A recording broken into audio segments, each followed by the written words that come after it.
Ils sont deux étudiants sur, bien sûr, la métropole rennaise. Ils ont 24 et 25 ans. Ils ont créé Neoka, un accessoire. Vous savez, lorsqu'on parle mobilité, bien sûr, il nous arrive de présenter des triporteurs, des vélos cargo, de la bicyclette, pourquoi pas de la trottinette, voire d'ailleurs du roller. Mais on aime bien aussi parler ligne accessoire, textile, équipement de la personne. Et bien, c'est ce qu'on va voir avec vous.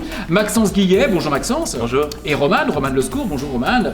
Alors, qu'est-ce que vous tenez en main? Ça ressemble à une bonde pour les pratiquants de sport équestre, mais c'est pas du tout ça. Non, c'est bien un casque de vélo ou trottinette, bien sûr adapté, avec, comme vous l'avez dit, des accessoires textiles interchangeables, type casquette et bonnet qui viennent habiller le casque pour avoir un effet sympa. Est-ce qu'on peut voir un petit peu le process? Oui, bien sûr. Le procédé. En fait, vous avez un zip ici. Il y a un zip, d'accord. Voilà, le casque à l'intérieur, un casque homologué bien sûr pour la sécurité, et puis tout est déclipsable, le réglage occipital, les lanières, et enfin donc le textile qui peut être lavé à la machine et puis changé entre le modèle casquette et bonnet. Pourquoi vous avez eu l'idée d'habiller ainsi le casque? Vous trouvez que ça faisait un petit peu trop coquille d'œuf sur la tête des personnes? L'histoire commence par un accident en fait, c'est un ami à moi qui a eu un accident de vélo en 2020, il portait pas de casque, et puis nous avec Roman ça a été un déclic, on portait pas non plus de casque parce qu'on le trouvait pas très joli, donc on s'est dit mais pourquoi on n'arriverait pas à faire un casque qui ressemble à une casquette ou un bonnet qu'on aurait envie de porter. Le modèle casquette et le modèle bonnet, donc deux modèles avec 4 coloris chacun. Pourquoi avoir décidé de rejoindre la promotion 2024? En quoi ça peut être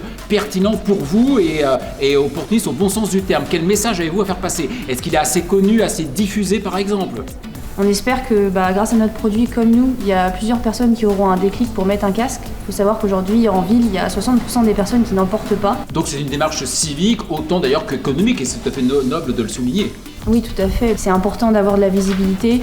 On est soutenu par notre école aujourd'hui où on a des locaux dans la ville de Rennes, mais on espère que en Bretagne, etc., tout le monde nous suivra pour développer cette initiative. Eh bien bravo, puis petite dernière question anecdotique et totalement incongrue. Vous êtes en couple vous aussi?